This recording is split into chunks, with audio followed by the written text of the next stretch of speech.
Year and New Year's are just the same. Christmas on a broke pocket day. We wish you Merry Christmas. Finally. Well, it took us 11 months. All right, folks. So Jamaica currently has the third highest adolescent pregnancy rate in Latin America and the Caribbean. Could extended stay-at-home schooling lead to a higher number of teen pregnancies here? We're going to speak with the expert, Dr. Denise Chivans. She's the HIV/AIDS officer at the United Nations Population Fund Sub-Regional Office for the Caribbean. Morning, Doc. Welcome to Smile. Good to have you. Morning, Doc. Good morning, Simone. Good morning, Neville. Thank you very much for having me. Good to have to you. discuss this very important topic of national development relevance. Absolutely. So how concerned are you, how concerned should we be that this is actually what could happen? Very concerned, given that already the adolescent pregnancy rate in Jamaica is quite high. We're third ranked in the Caribbean, which itself is second only to sub-Saharan Africa in terms of adolescent pregnancy. When we speak of adolescent pregnancy, we're speaking about the age group 15 to 19. So from the evidence that we have, and we admit that we need to do some more active health surveys in order to get more current data, but 18% of all live births in Jamaica are to adolescents, adolescent girls, and 67% of those pregnancies were mistimed. 15% were unwanted pregnancies, only 18% were planned. And for many of those adolescents who had ever been pregnant, they became pregnant for the first time while in school. You can imagine the dropout rate as a result of a pregnancy. With schools being locked down, with the curtailment in education, with the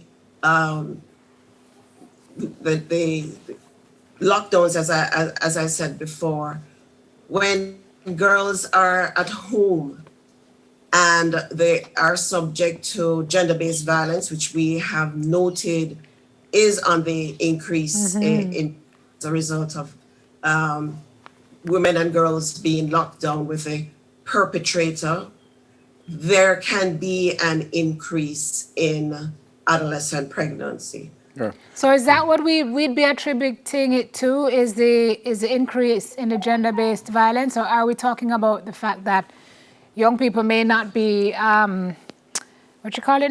gainfully or purposefully occupied, and so they might find time to do other things? Simone, you raise a very interesting point there, because it is not just the gender-based violence, because at the root of the gender-based violence and at the root of adolescent pregnancy are things like culture and tradition, power imbalances, gender inequalities, the fact that adolescents do not have access to friendly adolescent sexual and reproductive health services and information. They never had it before COVID, and during COVID, it is even more exacerbated. Things like poverty, a low educational attainment may mean that some girls have to turn to transactional sex or commercial sex to survive. Early sexual initiation is also problematic, both for girls and for boys. Multiple sexual partnerships, intergenerational sex, that means girls having sexual intercourse with older men, issues of what society deems as the correct behaviors for men and women. So for girls, it is that they should have a child by the time they're a certain age. Otherwise, there are certain very derogatory terms. They're called a mule for men. And I heard Honorable Minister Terry Long refer to men being referred to as geldings if they have not yet had a child. So there are societal and cultural pressures. Yeah. Adolescent girls and boys to show signs of their fertility by having both multiple sexual partnerships. Now, where they have limited access to the information and services, the contraceptives, including condoms that they need, then it can result in not only an unplanned, unintended pregnancy, but also and other sexually transmitted infections. Yep. Of course, the problem with the adolescent pregnancy are the consequences, and those consequences can be in relation to having an unsafe abortion. We know that abortion is not legally, there are restrictions on abortion. I believe that Honorable Minister Juliet Cuthbert Flynn recently raised it in Parliament to have a parliamentary discussion, because the issue of maternal deaths as a result of unsafe abortion is a real one. Yeah. Of course, the other repercussion, adolescents, could be damage to the pelvic floor, hemorrhaging, gangrene, perforation of the uterus. Lots of negative repercussions. I think Nev has a... Yeah, I think you probably dealt with it before, but in preparing for this, it says girls are being pressured into becoming pregnant at an early age. Why? Who? The reasons? Well, I think, yes, I also read that Gleaner article, and I think it was perhaps a bit of, not creative license, but I think the way in which it was expressed. I think what the writer meant to say is it's the societal pressures. The societal pressures as evidenced by those cultural beliefs and practices and societal norms.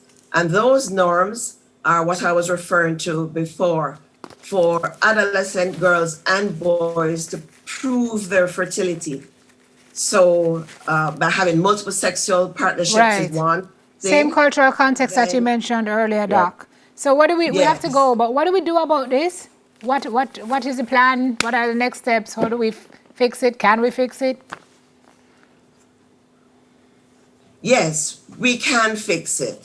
We can fix it by, one, first of all, recognizing and giving the necessary priority, resources, financial resources, political willpower to the issue of adolescent sexual and reproductive health as a national priority. We can also fix it by protecting and empowering our adolescent girls and boys. I want to stress that this is not just an issue for adolescent girls. Adolescent boys are also affected. By focusing on health and family life education with a focus on life-based skills that will address the issues of sexuality, so that young people are able to protect themselves, they're able to resist sexual grooming, they're able to be informed to take the correct decisions for their lives, so that they'll be able to optimize all of their potential. That is going to be important. What is also going to be important under the Spotlight initiative that is funded by the European Union and the United Nations, UNFPA, the United Nations Program for Population, United Nations Population Fund, we are going to be scaling up HFLE in schools, supporting school-based, school-led campaigns, providing training in gender-based violence and violence against women and girls for the staff of the Ministry of Education, as well as civil society organizations. Doc, we have to go. We have to go. We know it's a hugely important topic, and we need more time, but unfortunately... But thank you for shining the spotlight. We have to go, so take care, look after yourself. Denise Evans, HIV/AIDS Officer at the United Nations Population Fund Sub-Regional Office for the Caribbean. Interestingly, about 2% of women of reproductive age reported having their first delivery before 15 years old. And the other thing I noticed that because of the pandemic, it has affected supplies of condoms and contraceptives, which is also another problem. Wow. Righto, well, on the other side of this break, we're going to get some helpful tips on how to use your computer responsibly during this time when all of us are on our devices. Please stay with us. We'll be right back.